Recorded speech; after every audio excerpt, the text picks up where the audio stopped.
Hello guys, welcome to visit civil site. Guys, आज हम लोग जानेंगे कि आरसीसी कंक्रीट जो होता है उसमें स्टील क्यों यूज़ किया जाता है, मतलब स्टील का प्रयोग क्यों किया जाता है उसमें। ठीक है, क्यों नहीं दूसरा मटेरियल का यूज़ किया जाता है। जैसे मान लीजिए कोई वुड्स हो गया, लकड़ी हो गया, या फिर और भी है, कॉपर है, तांबा है, बहुत सारे चीज़ें हैं, मटेरियल्स है, वो क्यों नहीं यूज़ होता है और स्टील क्यों यूज़ होता है। सबसे ये मेन पॉइंट है, ये बहुत इम्पोर्टेंट टॉपिक है, इसके बारे में हम थोड़ा थोड़ा जानेंगे। तो गाइस, सबसे पहला फार्मूला ये है हम लोग का कि ये आरसीसी है। आरसीसी का फुल फॉर्म होता है जो ये रीइंफोर्समेंट सीमेंट कंक्रीट, आरसीसी, जो कि आरसीसी का मेन फंडा और फंडामेंटल चीज़ है स्टील। आरसीसी का फंडामेंटल चीज़ है स्टील, जो कि हम लोग यूज़ करते हैं। और ये जो आरसीसी स्टील जो है, इसका ये है टेंसाइल फोर्स। इसका मेन वर्क होता है, मेन काम होता है टेंसाइल फोर्स, यानी ये टेंसाइल फोर्स या टेंशन को ये रेजिस्ट कर पाता है। जब हम लोग कंप्रेशन होता है या फिर टेंशन होता है किसी भी कॉलम, बीम या स्लैब, व्हाटएवर, तो उसमें क्या होता है कि उसमें ये टेंशन होता है, तो उस टेंशन को रेजिस्ट कर पाता है क्या, ये सिर्फ स्टील।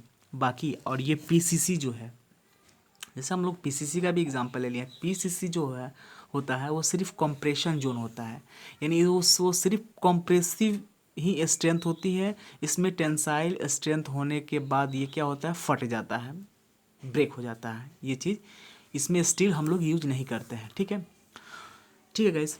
इसके बाद यहाँ पे देखिए, कहने का मतलब ये है कि जो इसकी प्रॉपर्टी होती है, जो स्टील की जो प्रॉपर्टी होती है, तो सबसे पहले ये टेंसाइल होनी चाहिए। मतलब जिससे ये होता है कि जब हम लोग स्टील यूज करते हैं तो उसमें टेंसाइल फॉर्म होता है। ठीक है, इसके बाद लोड के अकॉर्डिंग आरसीसी में जो भी लोड देते हैं, जैसे आरसीसी में हम लोग टेंसाइल लोड होता है, एक टेंसाइल फोर्स होता है और एक कंप्रेसिव फोर्स, इसको रजिस्ट कर पाता है, इसको सिर्फ रजिस्ट कर पाता है स्टील।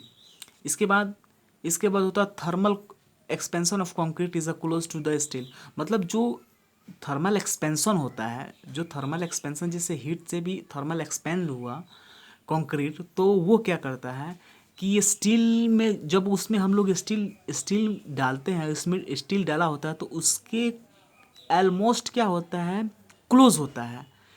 स्टील के वो कंक्रीट ऑलमोस्ट क्या होता है, वो क्लोज होता है, यानी नज़दीक होता है, यानी कहीं ना कहीं उसके सिमिलर प्रॉपर्टी जो है वो एक दूसरे से, यानी कंक्रीट और स्टील से मिलते जुलता है, तो इसलिए इसलिए उसको रखा जाता है। ठीक है, और ये इकोनॉमिकली में देखा जाए तो ये 3S मटेरियल बिल्डिंग स्ट्रक्चर होता है, जैसे सस्ता, यानी इकोनॉमिकली सुंदर, प्लेजेंट और सुरक्षा भी होता है। ये सस्ता भी मिलता है, कहीं पे भी मिल जाएगा, एनीवेयर अवेलेबल है। ठीक है, सुंदर भी होता है, बनाने के बाद भी अच्छा लगता है, और सुरक्षित भी होता है, इसको ये सुरक्षित भी होता है। ठीक है,